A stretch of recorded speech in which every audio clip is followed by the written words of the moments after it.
So here's a statistic. Now, half of all 30-year-old women in the West are without children. Okay, half of them will never have a child. So that's 25% of women. 90% of them will regret it. So now we have a situation now. Imagine this propagating across the decades. We have a situation now where 1 in 5 women will be involuntarily childless. Right. And that means from 30 onward for 60 years alone. Right. Right. Okay. Now that's a walloping cost for 20% of women. And they're just the women who have it the worst. Now we could set that against the fact that women are much more educated and they're much more autonomous, and the whole human race has now access to the intellectual capacity of women in a way that just wasn't possible, say, before the 1960s. We know that women's educational attainment is the best predictor of their children's educational attainment after you factor in IQ. We know that the countries that prioritize women's rights are the countries that are most likely to develop economically. So there seems to be a huge benefit in the general emancipation of women, but the costs are overwhelming, and it looks to me like they're mounting, you know, because you also see, I think it's now 30% of Japanese people under the age of 30 are virginal.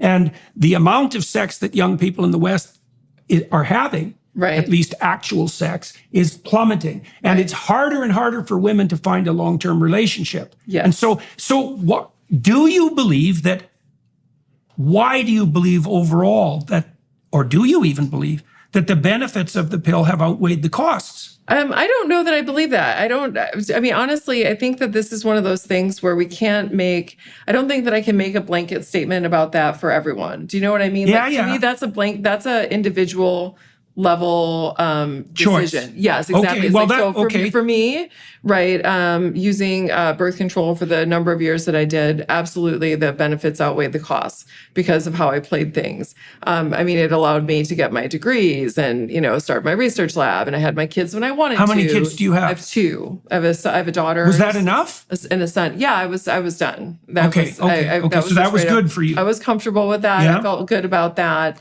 So you managed all that. I did. And I think that there are many women who do. There are some women who don't. And so I think that the question of whether or not the costs outweigh the benefits, something that's best answered at the individual basis, which is why I think the best thing that we can do for people is to educate them about what the trade-offs are that you're making and what the risks and benefits are.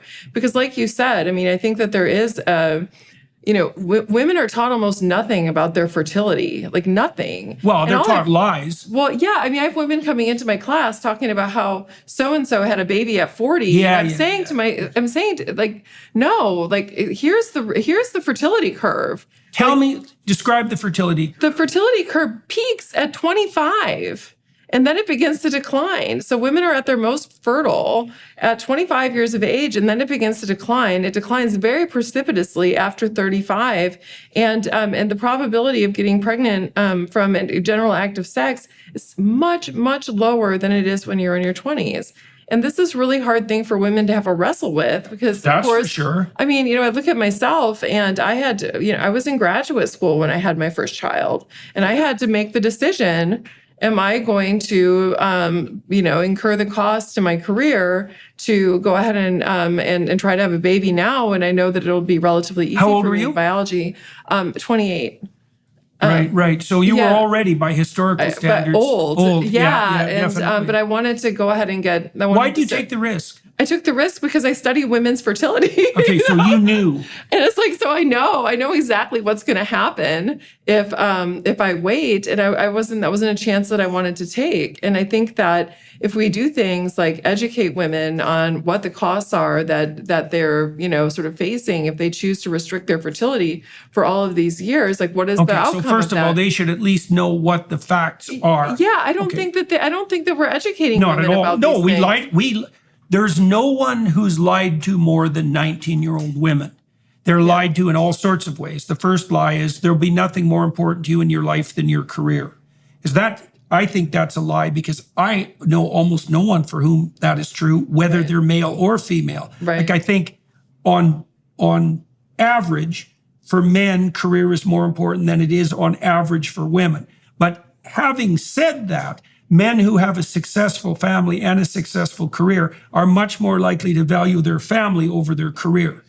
And I think that's even more true for women. And part of the reason I think that, you can tell me what you think about this. These lawyers I worked with as part of my clinical practice. So I worked with partners of law firms in big law firms in Toronto. And so we have Bay Street in Toronto, which is kind of the equivalent of Wall Street on a Canadian scale. Okay. And there are large law firms there that are internationally competitive, especially in the world of finance, because Canada bats above its weight on the financial side, partly because of our banks. So I worked with these. So the deal we put forward to the law firms, this little company I was working with, was you send us your best people and we will endeavor to make them even more productive than they are. Now, in any law firm, there's a small proportion of lawyers who are hyper competent at law, but also hyper competent at generating business. Yes. And they're unbelievably valuable because they feed all the lawyers in the law firm who can do law but can't generate business. Right. Now, some of them are men and some of them are women. And the law firms are hyper motivated to keep those women. And they can't. All the women quit. Right. You bet, between 28 and 32. So what happens is they're hyper conscientious and brilliant. They're usually attractive as well. And so they do extremely well in high school.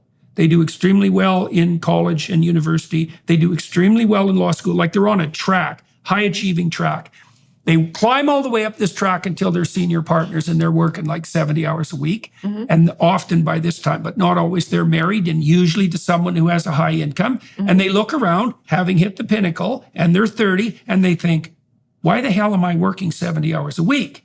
Now, the male answer to that is to win the contest. Right. And we know that winning the contest makes men sexually attractive. But that isn't the case at all for women. And so what the women do invariably is bail out and take a job that gives them more flexibility and shorter hours. And partly it's because they want to have a family. Right. Well, no, absolutely. I mean, this is something that's, and people don't talk about it very frequently, but I mean, you hit the nail on the head. That's exactly what happens. I mean, women generally want to have more work-life balance than men do. And it's just because the reward structure is very different for male and female brain of winning the contest, as you say. And for men, there's a real reward that comes from that. And historically, evolutionarily, there isn't anything more important than winning the there's contest. not. And for women, it's about when, it's like we like to win the competition, but we also value investing in our family and in our relationships and that sort of thing to a greater extent than men.